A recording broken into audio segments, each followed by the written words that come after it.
Assalamualaikum warahmatullahi wabarakatuh. Salam perjuangan merdeka. Selamat bertemu kembali dengan channel Nur Magic yang akan memberikan pengetahuan sesingkat-singkat mungkin dan sepraktis-praktis mungkin kepada Anda.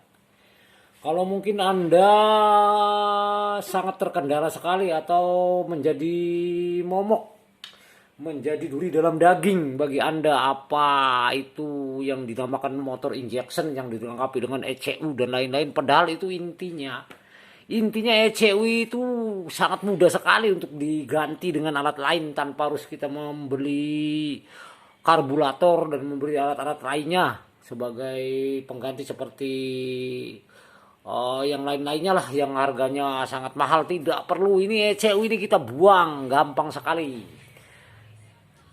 ECU kita buang dan gampang sekali untuk dipelajari, dan silakan Anda coba, dan itu membutuhkan biaya yang sangat ringan yang tadinya harus kita beli dalam harga 1.600.000 bahkan sampai 2 juta.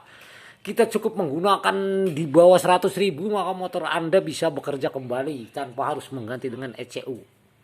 ECU ini memang benar-benar penyakit dari motor dan kita juga kesulitan untuk mempelajari apa yang dinamakan ECU ini. Nah, untuk itu alternatif ECU ini dalam pembahasan kali ini akan saya terangkan, cuman ada beberapa bagian untuk memecahkannya dan saya tidak bisa dalam satu video ini langsung untuk memecahkan dari bagian-bagian yang lain, cuman hanya satu pembahasan.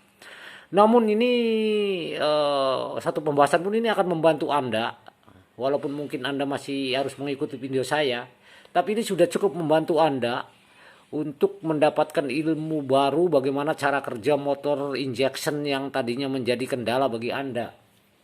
Oke, langsung saja saya terangkan mulai dari awal. Ini saya agak sedikit emosional karena ECU ini memang diciptakan oleh pabrik dan kita kesulitan untuk mempelajarinya. Sehingga saya agak emosi sedikit ini, makanya saya share ini ilmu untuk mengganti ECU untuk Anda, terutama bagi bengkel-bengkel motor yang kesulitan untuk merubah alat ECU tersebut. Nah, ini saya akan memberi solusi ini untuk Anda semua. Oke, saya mulai. Yang dibutuhkan motor itu bukan ECU, yang dibutuhkan sepeda motor itu bukan ECU sebenarnya. ECU ini apa ini ECU? Kita buang sajalah ECU. Yang dibutuhkan motor itu adalah bahan bakar yang bercampur oksigen dan titik api. Dari situ sudah kita bisa membayangkan apa yang dibutuhkan oleh motor. Bahan bakar yang berupa oksigen, yang bercampur dengan oksigen dan titik api. Nah, apabila ini memang sudah ada dan motor itu akan berbunyi, bagaimana cara menciptakannya ini? Saya akan jelaskan. Oke, tadi saya katakan bahwa motor ini membutuhkan bahan bakar yang bercampur oksigen dan titik api. Sekarang saya akan menerangkan mengenai bahan bakar yang ditransfer dari bensin, dari tabung bensin kita yang ada di motor itu. Untuk sistem motor injection itu dia menggunakan full pump. Full pump ini ada selang yang menuju injektor. Ini alat injektor yang membuat kita puyang-puyang juga ini. Ini injektor. Namun tekanan yang diberikan oleh full pump ini tidak seperti pada mesin solar yang memang mempunyai tekanan maksimal. Ini tekanannya ya jauh di bawah dari tekanan seperti pada mobil solar, sehingga kita anggaplah ini untuk pompa menuju ke injektor. Tapi injektor ini tidak akan bekerja. Karena apa? Karena dia akan bekerja ketika dia mendapatkan strum, mendapatkan arus listrik baru dia bekerja. Ini tidak akan bekerja.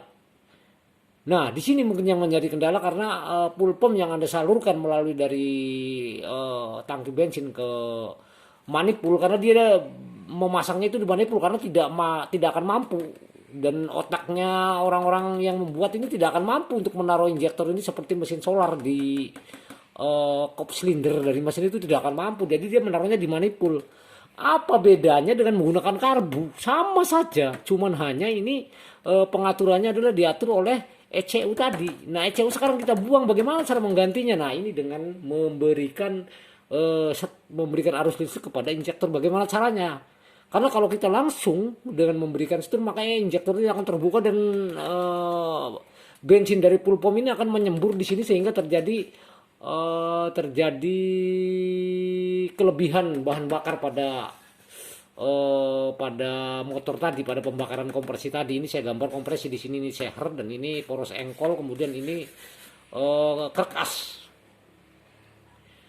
Jadi tidak akan mampu menerima bahan bakar yang berlebihan. Nah, nanti yang terjadi adalah mungkin bisa hidup, cuman mungkin akan terjadi kelebihan bahan bakar dan sehingga busi kita akan mati. Karena apa? Karena dia kelebihan bahan bakar dan akan menghasilkan asap hitam. Oke, untuk bagaimana caranya untuk mengurangi bahan bakar atau menggunakan bahan bakar ini seperlunya yang dibutuhkan oleh kompresi daripada kompres yang diberikan seher tadi pada motor kita. Caranya adalah dengan kita mengambil strum dari aki, negatifnya kita hubungkan langsung ke kabel biru yang keluar dari injektor. Ini aktuator, ini kalau dalam bahasa ECU ini aktuator. Kita pakai aktuator artinya sesuatu alat yang diperintah oleh ECU.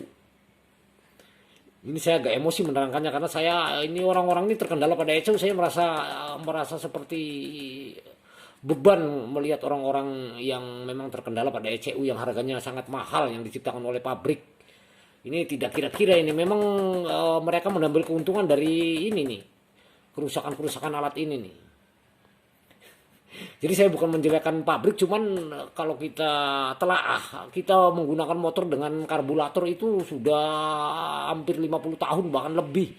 Toh itu kan masih ada motor yang hidup sampai sekarang. Artinya karburator ini sudah memenuhi syarat untuk menjadikan motor itu hidup.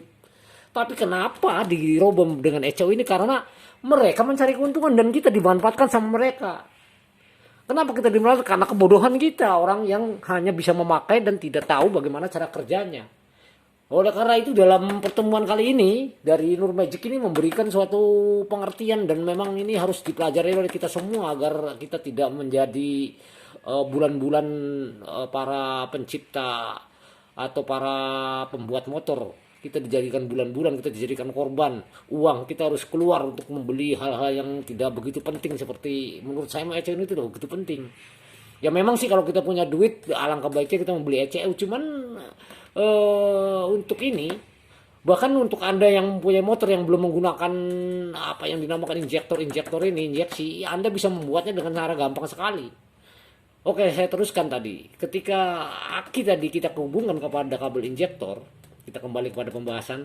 Nah, kemudian yang aki positif dari terminal positif dihubungkan ke injektor juga, cuman hanya melalui suatu alat yang dinamakan placer. Nah, placer ini cuman harganya 15.000. Tidak berjuta-juta. Ini kita menggunakan cuman placer 15.000. Nah, di dalam placer itu ada dua pin, yaitu yang dinamakan yang ada simbolnya pin B itu untuk baterai dan pin L untuk lampu. Cuman yang L ini, coba kita lihat ini hubungan, jangan sampai salah, kita harus benar-benar memperhatikan ini. Yang L ini kita pergunakan untuk injektor. Nah, sehingga ketika dan sebelum kita memasukkan ke sini, kita ya hubungkan kabel yang dari aki merah ini ke kontak motor kita bersama dengan full pump, sehingga nanti kerjanya akan bersama-sama antara full pump dengan flasher ini yang akan mengendalikan pengabutan pada injektor. Nah, dari flasher tadi, terminal yang bertuliskan L kita hubungkan ke kabel injektor yang berwarna merah ini, karena ini saya punya spidol merah dan hijau, ini sesuai dengan apa yang dikeluarkan oleh injektor, kabelnya ini sama, jadi saya anggap pas lah ini untuk Anda mempelajarinya, sama kabelnya biru dan merah. Nah, ketika dikontak maka ini flasher akan bekerja dan berkedap-kedap. Kalau pada lampu sen kan berkedap-kedap. Nah, kalau pada ini dia akan memutus dan menghubungkan injektor yang punya tekanan dari full pump tadi dan menyembur menjadi pengabutan di sini. Nah, kemudian setelah dia jadi pengabutan, maka motor ini diselah atau mungkin menggunakan starter. Nah, dia akan menghisap oksigen sesuai dengan sesuai dengan gas yang Anda buka. Ketika gas itu Anda buka, ini adalah sebagai penyekat angin. Ketika ini terbuka sedikit, maka dia bahan bakar yang disemburkan oleh injektor tadi dihisap oleh turunnya seher yang melalui proses engkol yang dihubungkan dengan kerkas tadi ke bawah dan menyedot bahan bakar bercampur oksigen di dalamnya. Kemudian seher akan naik. Ketika seher naik, maka titik api akan datang. Dan ini klep exhaust, ini intake, ini tadi ketika ngisap terbuka, dan ini ketika terjadi kompres, maka exhaust ini akan membuka dan membuang hasil sisa-sisa pembakaran yang terjadi pada seher tadi. Nah, ketika terjadi kompres maka terjadi suatu ledakan dan dibuang nantinya oleh knalpot. Suatu ledakan karena ledakan ini sangat kuat sehingga bisa menurunkan seher dan di hubungan poros engkol dan berputar. Nah, ledakan ini bergerak secara kontinu terus-menerus sehingga terdengar karena ada knalpot suara motor kita terdengar sangat kelihatan lah dedet gitulah. Oke, dari sini kita sudah jelas cara kerja motor. Nah, cuman untuk menentukan titik api ini kita harus mempelajari, nanti saya akan terangkan untuk titik api pada motor injection ini pada pertemuan berikutnya. Karena untuk pertemuan kali ini video saya ini panjang dan HP saya tidak memungkinkan untuk menampung semua video. Karena apabila sudah kita menggunakannya 17 menit dia akan timbul tulisan bahwa ruang tidak cukup. Jadi mungkin saya akan menerangkan cuman hanya sampai pada bahan bakar. Untuk kedepannya video depannya saya akan menerangkan untuk pengapiannya. Oke, sampai di sini saya rasa cukup jelas. Jangan lupa subscribe serta like dan tombol komen untuk mengikuti video saya selanjutnya. Sampai di sini selamat mencoba. Wassalamualaikum warahmatullahi wabarakatuh.